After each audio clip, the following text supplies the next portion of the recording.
नमस्कार, आप सभी का स्वागत है रेडियो द्वारका फटाफट में। मैं हूं आपके साथ Sunny Kumar. International yoga day के मौके पे दुर्गा सप्तशती फाउंडेशन ने द्वारका सेक्टर 12 बाल भवन इंटरनेशनल स्कूल में योगा डे को सेलिब्रेट किया। इस मौके पे काफी संख्या में लोगों ने भाग लिया इस कार्यक्रम में और सभी लोग मिलकर एक साथ योगा किया। चलिए लेके चलते हैं आपको इस कार्यक्रम में।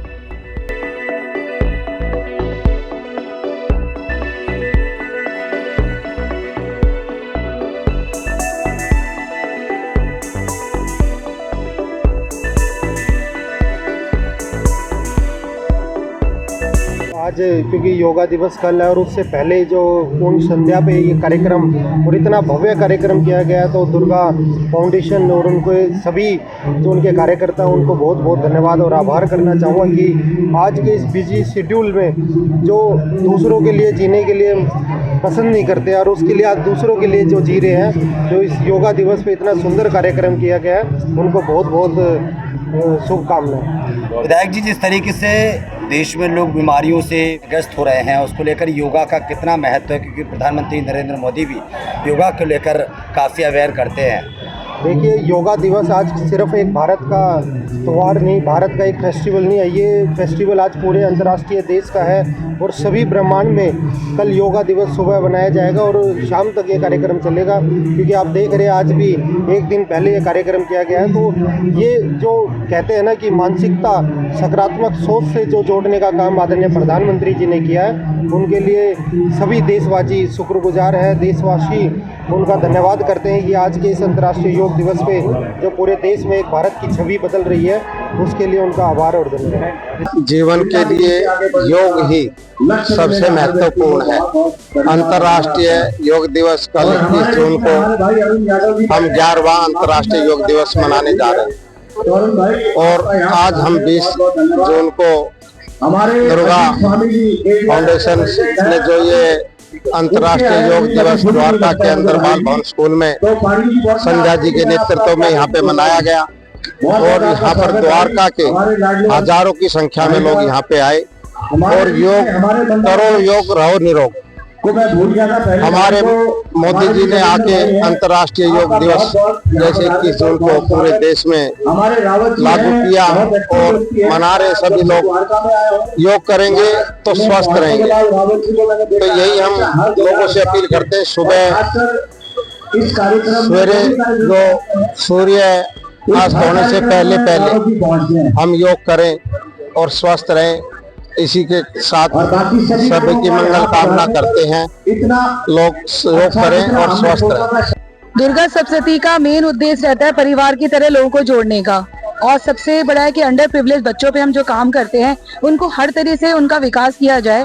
उसके लिए हम योग को भी हम अपने साथ अपने फाउंडेशन में हमने इसको अपनाया है और मोदी जी को हम आदर्श मानते हैं कि उनकी जितनी भी चलाई हुई योजनाएं हैं, जितनी जो चलाते हैं, लोगों के सेहत के बारे में सोचते हैं, वो उनको मद्देनजर रखते हैं हम दुर्गा सप्तशती फाउंडेशन उनके हर आदर्श को, चीजों को मानती है और आगे काम भी कर रही है। तो हमारा उद्देश्य यही था कि जितने से जितने लोग यहाँ पर आए, बुजुर्ग आए, काफी सारे बुजुर्ग भी आए थे, यहाँ पे बच्चे भी आए थे, काफी संख्या में लोग, कम से कम 700-800 लोग तो मेरे ख्याल से इस आज प्रांगण में थे और बाल भवन के बच्चों ने भी यहाँ पे बहुत अच्छी प्रस्तुति की और ये सब सीखने को मिलता है। बच्चों को अभी से हम सिखाएंगे तभी कल बड़े होकर कुछ अच्छा बड़ा कर पाएंगे। अंतिम में आपने श्रद्धांजलि की बात की कि जिस तरीके से जो प्लेन क्रैश हुआ था उसमें जो लोग मारे गए थे, परिवार मारे गए थे, उनको श्रद्धांजलि की बात की है, उसको लेकर क्या? आज जो पौधों का वितरण किया गया है ये उन्हीं की श्रद्धांजलियों के लिए है कि इतना बड़ा दुर्घटना हुई है हमारे देश में। वो एक कितने परिवार में कितनी प्रॉब्लम आई होंगी इसको लेके, किसी का बेटा गए होंगे, किसी के पिता गए होंगे, किसी की बेटी गई होगी। बस हमारी तरफ से एक छोटी सी एक श्रद्धांजलि थी जो हमने पौधे के रूप में, कि जैसे पौधा ग्रो करेगा तो ये कि उनकी आत्मा को शांति मिले और उनको वैकुंठ लोक मिले अच्छे से। क्या संदेश देने की कोशिश की जाएगी? कल 21 तारीख है, अंतर्राष्ट्रीय योगा दिवस है, आपकी तरफ से, आपकी पूरी संस्था की तरफ से, और सैकड़ों के लोगों ने यहाँ पर योगा किया, क्या संदेश देने की कोशिश? संदेश यही देना चाहती हूँ, योग एक मन को शांत करने की क्रिया है। अगर हम जितना योग करेंगे हम बीमारियों से दूर रहेंगे, कोविड की फिर से लहर आ रही है कि कोविड की लहर में जिनकी इम्यूनिटी डाउन होती है उन्हीं पे वो अटैक करता है। अगर हम योग करने लगे तो हमें दवाइयों की जरूरत नहीं पड़ेगी। प्राचीन काल में लोग योग ही करते थे। आप देख लीजिए हमारे बाबा रामदेव जी को, ना वो कभी स्वेटर पहनते, ना कभी हमेशा एक ही वस्त्र में दिखते हैं। वो कैसे करते हैं? क्योंकि वो योग से अपने आप को कंट्रोल करते हैं, सर्दी को भी कंट्रोल करते हैं, गर्मी में कंट्रोल। आज मैं यही देखना चाहती हूँ कि लोग कई बार ना धूप में बैठ नहीं पा रहे थे, पर क्या आपने कभी सोचा है कि बाबा रामदेव या और भी गुरु जो योग करते हैं वो किस तरह से योग करके अपने आप को सही रखते हैं? तो हम क्यों नहीं कर सकते? हमने ये शरीर तो एक मिट्टी है, हम जैसा बनाएंगे वैसा बन जाएगा। तो हम योग अपनाना बहुत जरूरी है। मेरा नाम मनमोहन गुप्ता है और मैंने आज योगा कराया यहाँ पे, बहुत अच्छा लगा। योगा आज की जीवन को देखते हुए योग बहुत ज़रूरी है। ज़्यादा देख रहे हैं लोगों के फैटी लीवर हो रहे हैं, किडनियाँ खराब हो रही है, हार्ट की समस्या, थायराइड की समस्या, बैक पेन, लोगों का जीवन इस प्रकार हो गया। तो योगा तो बहुत ही ज़्यादा ज़रूरी है। और आज इस योग के सत्र में हमने प्राणायाम के बारे में बताया और मैंने इनको जो हमारे शरीर में दोष हैं, 3 दोष और 3 उनके उपदोष, उनके बारे में बताया। और मैंने ये भी बताया कि आपने रोज़ाना इस भागदौड़ जिंदगी में 1 घंटा, पौना घंटा अवश्य जरूर निकालें, बहुत ज़रूरी है। आज के टाइम में 80% लीवर लोगों के खराब हो रहे हैं, फैटी लीवर हो रखा है, ग्रेड 1, ग्रेड 2, ग्रेड 3, ये सब के सब बहुत ज़्यादा हो रखे हैं। लेकिन जो है और हमें जो है बचपन से ही अपने बच्चों को योग कराना चाहिए। भारतीय संस्कृति में हमेशा ये कहा गया है, पहला सुख निरोगी काया। अगर हमारा शरीर निरोग नहीं है तो और कोई भी हमारे पास हो एसेट किसी काम का नहीं है। और उस चीज को हमारे प्रधानमंत्री मोदी जी ने करो योग रहो निरोग कह के पूरी दुनिया को संदेश दिया कि सिर्फ भारत नहीं, यूनाइटेड नेशंस में 176 देशों ने 21 जून को इंटरनेशनल योग डे के रूप में मान्यता दी, साइन करा। और यह भारत की एक सॉफ्ट पावर, सांस्कृतिक शक्ति है। दिवस के बारे में यही कहना चाहता हूँ कि एक कहावत है हमारे यहाँ, निरोगी काया बाद में माया, लेकिन अब उल्टा हो गया है। इंसान माया के पीछे पड़ गया है, अपनी काया को भूल गया है। तो प्रधानमंत्री मोदी जी ने योग दिवस को विश्व पटल पे लाए और पूरे विश्व में फैलाया।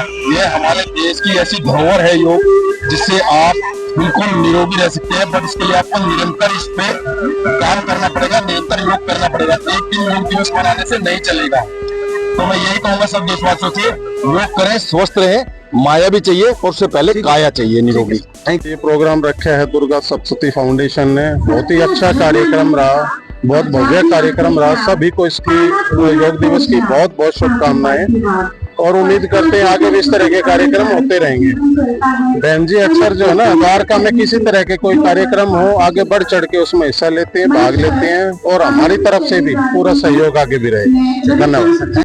दुर्गा सप्तशती फाउंडेशन द्वारा कार्यक्रम आज यहाँ पर आयोजित किया गया है। बहुत भव्य कार्यक्रम है और आज जिस प्रकार की विकृतियाँ समाज में है और सेहत को लेकर जिस प्रकार के सुधार आवश्यक है, उसको लेकर के योगा बहुत महत्वपूर्ण है। और आज प्रधानमंत्री मोदी जी की वजह से पूरे विश्व में भी योगा बहुत लोकप्रिय होता जा रहा है और हम सबको अपनी पुरातन संस्कृति की तरफ जोड़ता भी है और सेहत के लिहाज से भी हम सबको आज के इस दूषित वातावरण में बहुत मदद भी करता है। और एक जीवन शैली हम लोगों को अपनानी चाहिए, जैसे योग में कहा गया है। योग क्रियाएं भी और खान पान में भी अगर हम सुधार करेंगे तो निश्चित तौर पर जीवन शैली में सुधार होगा और सेहत भी तंदुरुस्त रहेगी। आपने भी योगा में भाग लिया आज? जी हाँ, हमने भी बहुत अच्छा योगा था यहाँ का और मैं कहूँगा कि सबको योग करना चाहिए। करें योग, रहे निरोग। तो आप हमेशा करते हैं कि आज पहली बार? नहीं, मैं दरअसल मैं पेशे से फिजियोथेरेपिस्ट हूँ। डॉक्टर पवन नाम है मेरा। मैं द्वारका में रहता हूँ और गुरुजी के साथ मैं काफ़ी दिनों से जुड़ा पड़ा हूँ और हर बार मैं योगा करता हूँ, अब बराबर योगा करता हूँ। मैं अपने पेशेंटों को भी बताता हूँ कि आप योगा करें योग, रहे निरोग।